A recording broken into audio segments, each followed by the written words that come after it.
রান্না করতেছে, কি রান্না করতেছে একটু দেখাও দেখি। গরুর মাংস। গরুর মাংস খাইতে খাইতে বুড়ো মুখটা কেমন লাগছে দেখেন তো। ঠিক আছে, কি যে খালি ঢাকাটা কি কোন জায়গায় শান্তি নাই যে, কি হয়েছে কও। শান্তি না থার কি আছে, আজকে হইতেছে চলে যাবো 2টা-2:30টার দিকে লঞ্চ ছাড়বে। তো যাওয়ার আগে বাপের বাড়ির এলাকা মানে বাপের বাড়ির সবকিছুর একটু ভিডিও ক্যাপচার করে নিয়ে যাও, যাতে ঢাকা যাইও দেখতে পারি। আর চলে যাবো একদিনের জন্য, আইসি এর আগে এসে 2-3 দিন ছিলাম, কিন্তু এখন আবার আজকে কালকে রাত্রে আসছে, আজকেই চলে যাবো। বাবার বাড়ি কি ক্যাপচার করবো, বাবার বাড়ি তো খালি এই সব জঙ্গল আর জঙ্গল। ঠিক আছে বাবা, আজকে আমরা চলে যাবো কারণ হচ্ছে এই এই দাদু বাড়িতে আমরা অনেক দিন থাকছি। গাইস দেখেন বাবা পিছলা খায় পড়ে গেছে। এই হলো তার বাপের বাড়ি। বাবা কাঁড়াল গুলা তো অসাধারণ। বাবা বলো, এই যে দেখো কাঁড়াল অলরেডি কাটতে একটা নিচ্ছি। এই হলো তার বাপের বাড়ি। হ্যাঁ বাবা বলো। 20টার দিকে লঞ্চ ছাড়বে। হ্যাঁ 20টার দিকে লঞ্চ ছাড়বে, 20টার দিকে আন চলে যাবে। হ্যাঁ বলো, তুমি বলো। আজকে 20টার দিকে লঞ্চ ছাইরা আমরা আজকে চলে যাবো।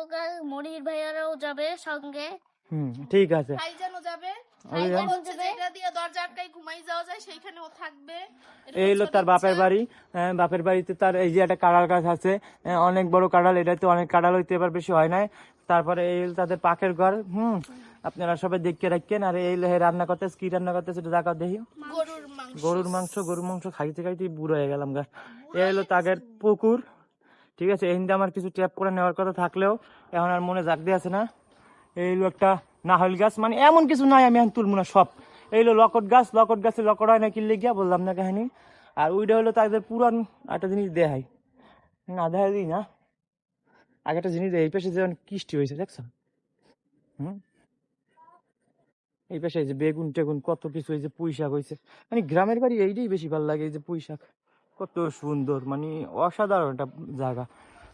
মন চায় দেশগ্রাম সাইডে ঢাকা শহর, ঢাকা শহর সাইডে দেশগ্রাম চললেই, কিন্তু এই ধান পাশের বাড়ি ওই যে সোলম গাছ, ওই যে ওদিকে পুকুর, ওদিকে আমি যাবো না। কিন্তু মনে তো অনেক কিছুই চাই, কিন্তু কোনো কিছুই করতে পারি না। দেশ গ্রামের মানে এগুলো একটা ছিল আগে, যে এইরকম থাকতো কত সুন্দর জিনিস, মানে ফালাই না থাকে, তারপরেও কিন্তু মনে হয় গুছাই না। এরকমই আমার মা একলা থাকে এই বাড়িতে, আর কেউ নাই, সবাই ঢাকায় থাকে। গামাইয়া মাছ। এটা হচ্ছে আমাদের পুরান ঘর। এখানে আমার অনেক স্মৃতি আছে। আমার লাইফে পুরান ঘরের সবকিছু, আমার লাইফের সবচেয়ে ইম্পর্টেন্ট মুহূর্তই কাটছে এই ঘরে। এটার মধ্যে আমার অনেক স্মৃতি আছে। আমি এই পাশে আমার ওইটার মধ্যে কাটে সব জায়গায় কাটছে। এই পাশে আমার পড়ার টেবিল ছিল এই ঘরের। উঠমুনা ঘরের মধ্যে হন ওরা খালি তো, এই যে ঘরের অবস্থা খুবই খারাপ। তো আর এটা এখন চেঞ্জ হইয়া এখন এই জায়গায় ডিভাইড হয়েছে। কি আসছে তাদের পাশে এখন মেহমান চলে আসছে। আর এই হলো তাদের পুকুর। এই পুকুরে একবার আমি নাইবা যে কাহিনী ঘটছিল, যে কি কায়দারে শিং মাছে আল দিয়েছে, তো একদম মরার মতো কাহিনী। তারপরে হইলো কি, আমি মানে জায়গা দিল, তারপর সুস্থ হইলাম। তো এই পুকুরে এখন নামা যায় না, কারণ পুকুরে হলো পানি অনেক ঘ্রাণ আসে। পান খাইতেছি, কারণ দেশে আসলে আমার একটু খাইতে মন চায় পান, তাই পান খাইতেছি। মুখটা কেমন লাগছে দেখেন তো। ঠিক আছে, তো আজকে চলে যাবো। দেখলাম আবদার করলো যে একটু সবকিছু ক্যাপচার করো, এই জন্য ক্যাপচার করতেছি। আবার এদিকে মেহমান আছে এখন আবার। ঠিক আছে, তো আর কি দেখবো, গ্রামের যা দেয় ওইটাই সৌন্দর্য, সৌন্দর্যের কোনো শেষ নাই।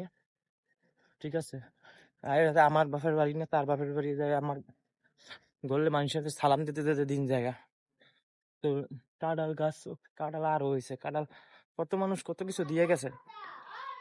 আর মানে বস্তায় বস্তায় লইতে আছে। আমার যে কি কষ্টটা আজকে করাইবো, কি দেখাইতে কি কইতে আছি তাও জানি না, কিন্তু কি কষ্টটা করাইবো আমি বলতে আছি। জামু লঞ্চে ব্যাগ অলরেডি 4টা, বস্তা একটা হুনিয়ে আগেই হাঁপানি উঠে গেছে। কি করবো এখন? তো আমাদের ঘরে মেহমান চলে আসছে।